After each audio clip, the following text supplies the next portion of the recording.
I needed some extension cables with MC4 connectors for some solar panels, and given the price of the ready-made variations, I decided to make my own from the relevant parts.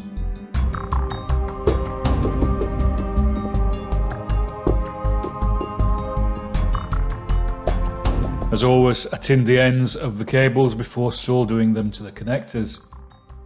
Even though my initial setup is with only 200 watts of solar, I went for 6mm cable, which will hopefully future-proof me as I add more solar panels. The Sudo MC4 connectors are of an okay quality and seem to work just fine, but I would have preferred more robust internal metal contact pins.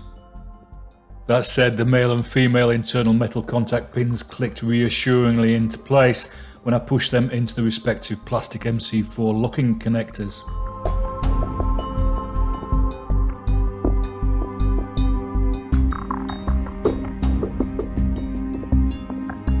I checked everything with a voltmeter and they all work just fine. It's all good.